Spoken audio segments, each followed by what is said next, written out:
China's mega dam projects like Tibet are boosting its leverage in South Asia through energy diplomacy, raising concerns about potential correction. My question to you, sir, with China rising as a global voice, how is the balance of power shifting in South Asia, vice versa Pakistan and China's regional ambitions? I want to include the climate issues as well. Well, thank you, Mr. Kanchan. Of course, China is an emerging country who has a lot of issues with its surrounding neighbors. Of course, they are the ones who are powering the Asian markets in various countries. But I would like to touch up on the climate issue, an issue that people often tend to ignore as it's not affecting them all the time. Let's look at an issue, even last couple, like earlier on this month, we've seen deadly floods in Texas, in America, a country that we all know as to be the global power. Even they were not spared. The Guadalupe River had raised 22 feet.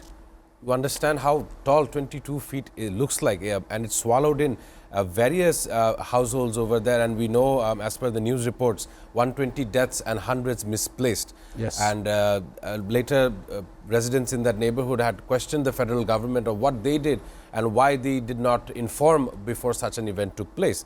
Similarly, in Pakistan, as per your question, we've seen a family of 17 people being wiped away on the Swat River as people, onlookers were looking from the inland as the flash floods and the rain had accumulated. So they were swept away in those floods, and of course it's devastating to see such information out there in social media. Even after so, we do not analyze how much climate change can have an effect on global population. Of course, right now we don't have such an operational regional cooperation between India, China, Bangladesh, Nepal, Tibet. This region is much more or less silent on various issues, whether it be military coalition or whether it be events such as climate change. But throughout the whole year, this Bay of Bengal region sees at least 2 to 3 cyclones a year. How we can tackle this issue? Of course, as you know, for Bangladesh, we are lucky as one of our wetlands, the Sundarbans, do bring down the speed of such cyclones before they attack mainland. Right now, we should understand where the SAARC stands. We know we've been talking about how Bangladesh, China had met with Pakistan as well, how Bangladesh was there in attendance, of course not officially, but was there in attendance, and we should understand what kind of regional cooperation we have, first of all. See beyond our differences between all of our neighbors and come to a standpoint where it's the 21st century. We do not have time for animosity between borders. We need to be united before such powers such as Russia, Australia, UK, US, before they have some kind of intention in our region. Sir, I want a very clear cut, a straightforward and a bold answer from you. Yes. Regarding one thing, do you think time has come Bangladesh should initiate an individual or a team to start negotiating with the world's carbon producing countries for negotiating the Bangladesh's right for climate issues, because Bangladesh is one of the most vulnerable country in the world because of carbon?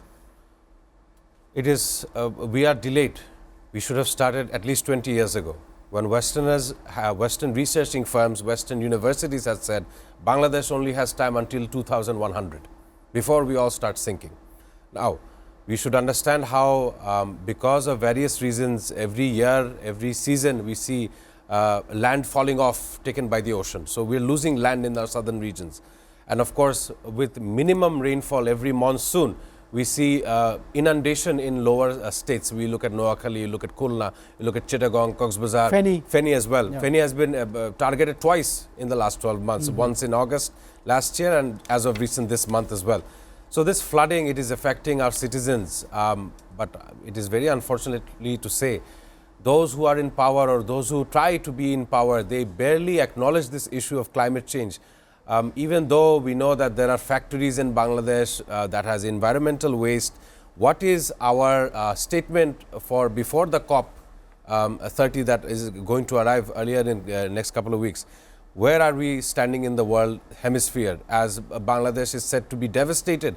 According to Western research, we see it every year now, how much rainfall and water has done damage to our country. With Liberation Day tariff set to begin on August 1st, I mean after 2 days, are we going to witnessing the rise of economic nationalism over global free trade? It's a big question, and would you mind to relate Bangladesh with this prospect? Well, thank you, Mr. Kanchan.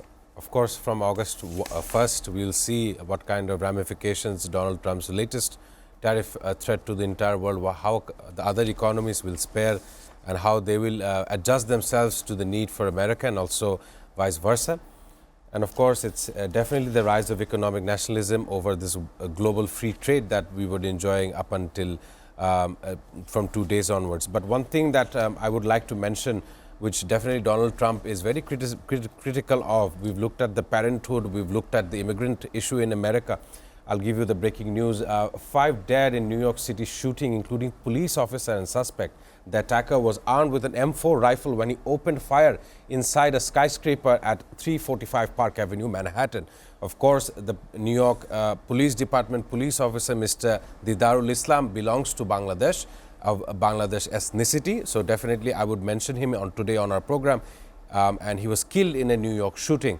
The mayor, Eric Adams, had said that he is lived by is also an immigrant from Bangladesh, and he said who had moved to this city in order to save lives and protecting New Yorkers.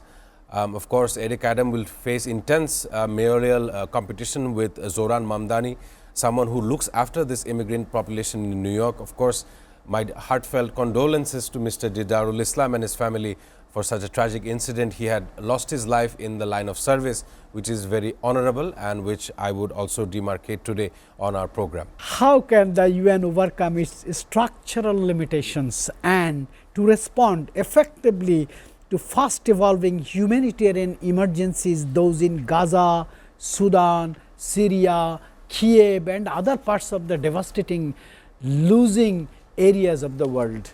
This is my last question to you, sir. Thank you, and I'll try to finish as fast as I can. But in 53 years, they didn't see a need for creating a UN office in Bangladesh, while they see a need for fast evolving humanitarian crisis. We've seen how devastation in Gaza as well. But right now, the UN faces stiff criticism from all the countries in the world. As we see a nation like America is stepping out of various UN programs. We have the World Health Organization, World Food Program, and of course, as of recent, UNESCO. They've stepped out for the second time out of UNESCO. So it just shows to see how much the UN is suffering. Of course, where the US moves away, the China fulfills.